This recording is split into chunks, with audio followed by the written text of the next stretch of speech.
Kanun ai ketien ke National People's Party ke kong Ampareen lingdo ke kharkan rai terik jemang kelong.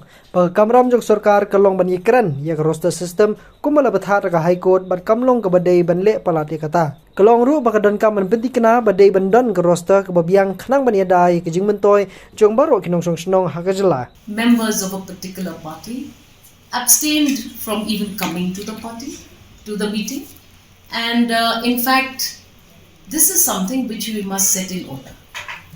I think we have to put things in the right perspective. If there are doubts, if there are questions to be asked, we have provided you the forum.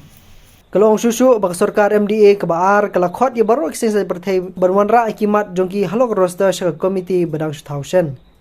We will not close our doors to anyone with the hope that we as the people who are the helm of affairs, who are to be engineering and authoring important laws and policies for the state of Meghalaya, do it in a befitting manner.